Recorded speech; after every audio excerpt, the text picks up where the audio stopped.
नमस्कार बच्चों, स्वागत है आप सभी लोगों का। चलिए चलते हैं अपने टॉपिक पर। हमारा टॉपिक चल रहा था संधि, जिसमें हम लोग स्वर संधि कर रहे थे। दीर्घ संधि और गुण संधि हम कर चुके हैं। अब है वृद्धि संधि। तो वृद्धि संधि भी देख लेते हैं। वृद्धि संधि क्या होती है? जब अ या आ के बाद में ए आ जाए तो किस में परिवर्तित हो जाता है? आई में बदल जाता है। ठीक है। और यदि अ या आ के बाद में आई आ जाए तो वो भी किस में बदल जाता है? आई में परिवर्तित हो जाता है। ठीक। और जब अ या आ के बाद में ओ आ जाए या फिर अ या आ के बाद में औ आ जाए तो ये भी किस में परिवर्तित हो जाते हैं? औ में बदल जाता है। ठीक है। तो इसे हम कहते हैं वृद्धि संधि। अब हम इन्हें एक एक उदाहरण से समझ लेते हैं। पहले इनको देख लेते हैं। जब अ के बाद में ए आए, जैसे एक धन एक, एक और एक, क ये अ और ए मिलकर किस में परिवर्तित हो जाएगा? आई में बदलेगा। क्या हो जाएगा? एक है। ठीक है। इसका अर्थ होता है प्रत्येक। उसके बाद है जब आ के बाद में ए आ जाए। इसका भी एक उदाहरण देख लेते हैं। जैसे सदा धन एक, तो आ और ए किसमें बदलेगा? आई में। क्या हो जाएगा इसका? सदैव। अब हम आ के बाद में ए, ये देख लेते हैं। सॉरी, ये तो हो गया। अब हम अ के बाद में आई, इसे देखते हैं। जब अ के बाद में आई होता है, किस में बदलेगा? वो भी आई में। तो इसका उदाहरण भी देख लेते हैं। जैसे मत धन एक, इसका क्या हो जाएगा? ये अ और ये ए मिलकर आई ए बन जाएंगे। क्या हो जाएगा? मतैक। आई बन जाए मतैक।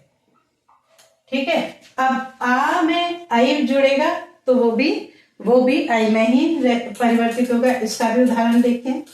जैसे महा धन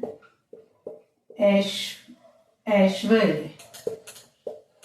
आ और आई में बदल जाएंगे। क्या हो जाएगा? महेश्वर्य। अब अगर अ या आ के बाद में ओ या औ आ जाए तो किस में बदल जाता है? वो औ में ही बदल जाता है। तो इसका भी एक एक उदाहरण देख लेते हैं। जब अ के बाद में ओ आएगा तो किस में बदलेगा? औ में बदलेगा। जैसे वन धन औषधि। ठीक है। ये अ के बाद में ओ आया, किस में बदल जाएगा? औ में बदल जाएगा। क्या हो जाएगा? ये वनौषधि। ऐसे ही जब आ के बाद में ओ आएगा तो वो भी औ में ही बदलेगा। इसका क्या हो जाएगा? इसको भी, इसका उदाहरण भी देखते हैं।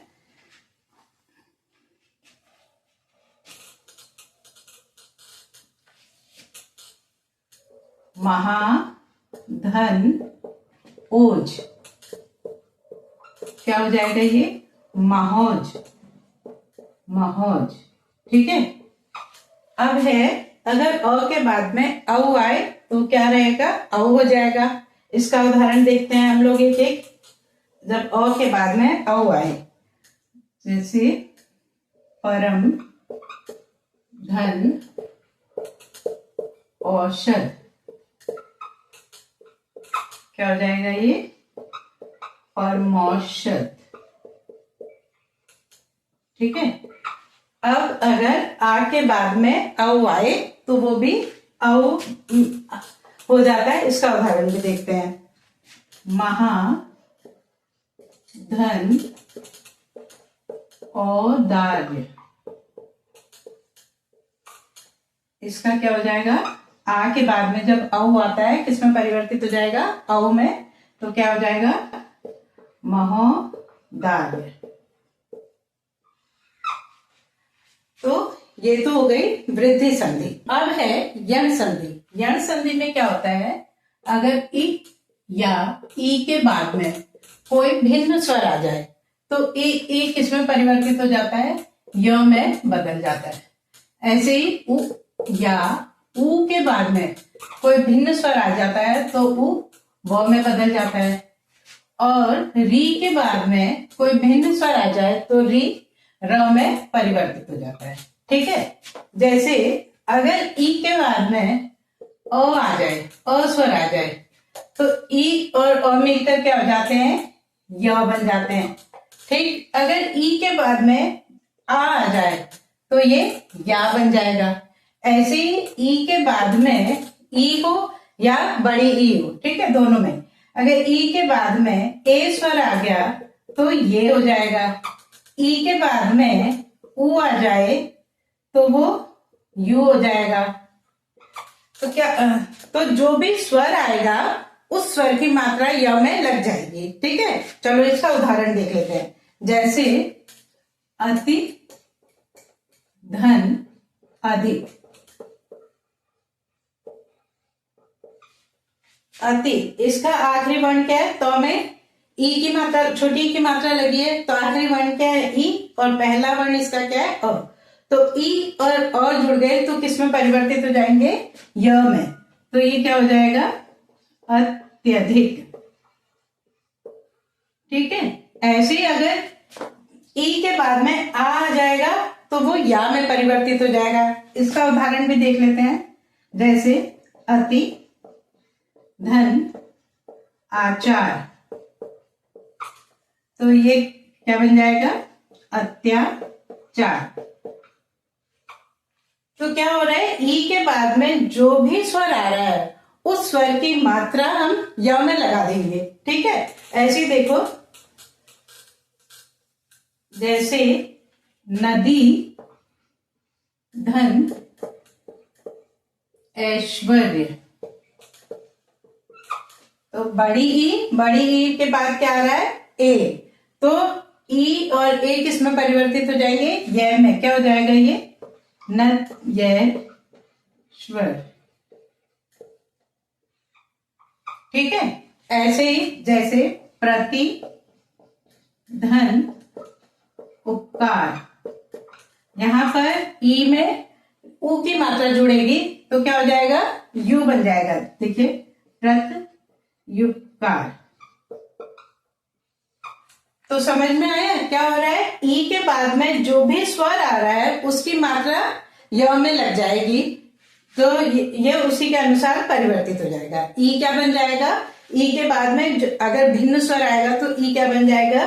य बन जाएगा। ठीक है, तो इसके बाद है अब ऊ। अगर छोटा ऊ या बड़ा ऊ, इनके बाद में कोई भिन्न स्वर आ जाए तो वो किस में बदल जाएगा? व में परिवर्तित हो जाएगा। जैसे उदाहरण दिखा देते हूं। जैसे सु, धन, अच। इसमें क्या है? सु, उ, और ऊ के बाद क्या आया? अ। ऊ और अ मिलकर किस में बदलेंगे? व में। तो क्या हो जाएगा? ये जब 100 में से ऊ निकाल दिया, आधा बन गया, ये सु आधा रह गया 100, और फिर व, ऊ किस में परिवर्तित हो गया? व में। सु व स्वच्छ। अब ये क्या हो गया? स्वच्छ। सु में अच्छ जोड़ा, स्वच्छ। ऐसे ही सु, धन, आगत। ऊ में आ जुड़ेगा, किस में बदलेगा? वा में। तो क्या हो जाएगा? ये स्वागत। ठीक है, उसके बाद एक और उदाहरण देती हूं इसका। जैसे प्रभु, धन, ऐषणा। ऊ में ए जुड़ेगा, किस में बदलेगा? ये वे में। क्या हो जाएगा? ये प्रभवेशना।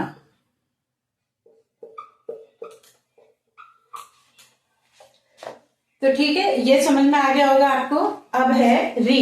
री में अगर कोई भिन्न स्वर जुड़ेगा तो किस में बदल जाएगा? वो र में बदल जाएगा। जैसे पितृ, धन,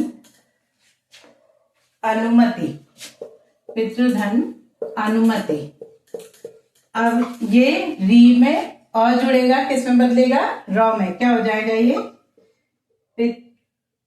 पितृनुमति, पितृनुमति। ठीक है। ऐसे ही एक जैसे पितृ धन आज्ञा, इसका क्या हो जाएगा? री में आ जुड़ेगा तो रा हो जाएगा। क्या हो जाएगा? पित्राज्ञा। ठीक। एक उदाहरण हम ई स्वर का भी ले लेते हैं, जैसे मातृधन इच्छा। तो ये री में ई जुड़ेगा, क्या हो जाएगा? त्री। क्या हो जाएगा? मातृच्छा। ठीक। तो ये आप लोगों को समझ में आ गया क्या कि यण संधि कैसे बनती है। अब इसके बाद आते हैं अयादि संधि। अयादि संधि में क्या होता है? ए के बाद में कोई भिन्न स्वर आता है तो ए का अय हो जाता है।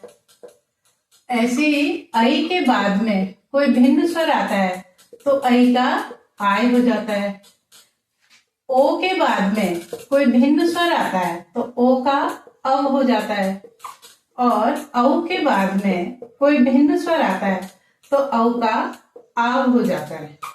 इनको भी हम एक एक उदाहरण से समझते हैं। जैसे देखो, ने धन अन। ए के बाद में अ आया तो ए के बाद में अगर अ आया तो किस में परिवर्तित हो जाएगा? अय में। तो क्या बन जाएगा ये? नयन। देखो न है, न में से ए ने है, हमने ए निकाला तो न क्या रह गया? अधूरा रह गया। और ये ए और ये अ मिलकर के क्या परिवर्तित हुए? इसमें आय में बदले। देखो आय, और फिर क्या है? न है। तो अब इस न में ये अ लगा दिया, अधूरा है ना ये न, इसमें अ लगा दिया, ये पूरा हो गया न, फिर ये य और न। तो ऐसे ही क्या बन गया? नयन बन गया। ठीक है। अब ऐसे ही अगर ऐ में कोई ऐ के बाद कोई भिन्न स्वर आए तो किस में बदलेगा? वो आय में परिवर्तित होगा। इसका उदाहरण भी देख लो, जैसे गे धन अक। हाँ ठीक है, गे धन अक। तो ऐ में ऐ के बाद क्या आया? अ आया तो किस में बदलेगा? ये आय में बदलेगा। इसका क्या हो जाएगा? गायक। ठीक है। कैसे हुआ ये? इसे भी समझाओ। देखो, ग में से आई की मात्रा निकाल दी, आई और अ जब जुड़े किस में बदले? वो आय में बदले। तो क्या हो गया? ग आ य और ये क। अब इस ग में आ जुड़ा गा, य क, गायक। तो समझ गए ये कैसे बना? ठीक है। तो ये क्या है? अयादि संधि है। अब ओ को देख लेते हैं। ओ के बाद में कोई भिन्न स्वर आएगा तो वो अव में बदलेगा। औ के बाद में कोई भिन्न स्वर आएगा तो वो आव में बदलेगा। जैसे ओ धन अन। तो ओ में अ जुड़ जाएगा तो किस में बदल जाएगा? वो अव में। तो पो धन अन क्या हो जाएगा? पवन। ऐसे ही पहु, औ में